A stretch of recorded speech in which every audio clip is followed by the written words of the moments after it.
Look, this is obviously a very important panel to discuss the universality and indivisibility of the human rights regime as we know it. And it really goes to the essence and to the fundamentals of what we are talking about. Because, you know, when we hear about the universality and the indivisibility, what does it actually mean in today's world? And what are the successes that we have seen over many years, but also what are the failures, and what can we learn from them so that we can actually do so much better in the future, in the next 25 years, if you like.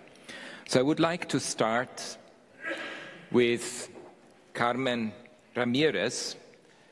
And when I met indigenous leaders in many different parts of the world, they always tell me about their feeling of exclusion.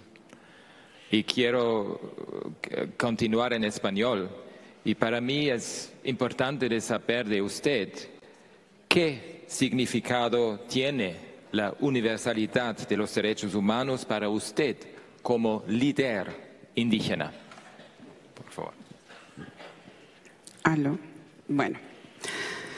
Hamayahya, Wayucarirra, Ota, Arijuna Carirra. Taniría Carmen Ramírez Boscán, Nerinta Yaguayo Pinayutoro Maico, La Guajira, Colombia, Geotaya. Un pequeño saludo, alto comisionado, en mi lengua tradicional, el Guayunaiki, para todas y todos que nos acompañan aquí en el panel y por supuesto para ustedes. Bueno, siguen siendo desafiantes estas cuestiones, especialmente porque yo pienso que si incluso la Declaración Universal de los Derechos Humanos se aplicara tal cual en los países, en los estados, sin que tuviera incluso que convertirse en leyes nacionales para aplicarla, el mundo fuera definitivamente otro. Hay muchos desafíos con los pueblos indígenas en estos momentos, especialmente porque muchos de nuestras leyes, muchas de nuestras costumbres consuetudinarias siguen siendo también un desafío. Las abuelas en mi territorio siempre dicen que nosotros, la humanidad, no somos una piedra. Y sin embargo, la piedra cambia con el tiempo. ¿Por qué la humanidad no cambia con el tiempo? Las cosas buenas que se tienen dentro de los pueblos indígenas se deben fortalecer, pero también hay un imaginario de parte de la sociedad mayoritaria, y es que los pueblos indígenas somos los salvadores de la tierra, y en cierta medida lo somos, porque tenemos el conocimiento tradicional para hacerlo. Sin embargo, también dentro de nuestras culturas hay que cambiar algunas prácticas que no son las adecuadas para mantenernos en el tiempo, especialmente cuando hoy tenemos unos derechos humanos que nos cobijan también, y por encima de todo deberían estar también los derechos humanos. Y en ese sentido me refiero, por ejemplo, a la necesidad de erradicar prácticas que producen violencia y que producen exactamente violaciones de derechos humanos. Podemos hablar de la mutilación genital femenina, podemos hablar de otros desafíos como los pueblos que definitivamente cobran venganza a sangre y a fuego.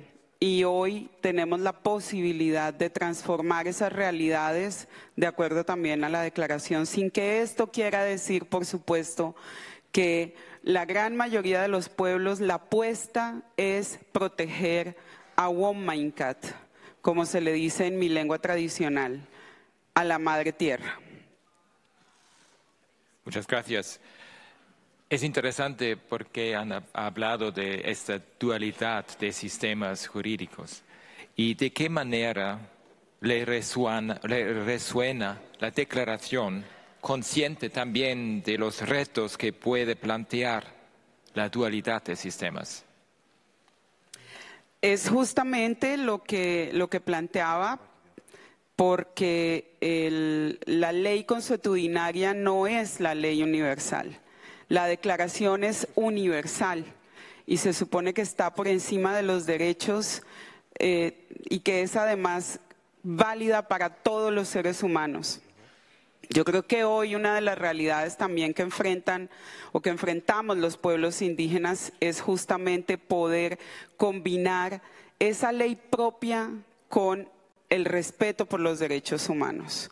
Así que en ese sentido, por supuesto, estamos totalmente de acuerdo con que la declaración no puede ser violada por ninguna persona en el mundo y todas las personas deben ser garantes de esos derechos.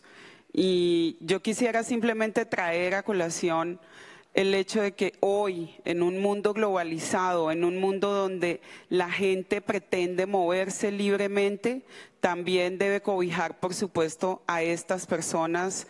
Y desde el pueblo wayú, un pueblo migrante que ha nacido en una frontera como la colombiana y la venezolana, pues es prioritario garantizar también uno de los derechos, como es el derecho a la libre movilidad y a la doble nacionalidad. Muchas gracias. Es muy importante este diálogo y muestra también la necesidad de la inclusividad.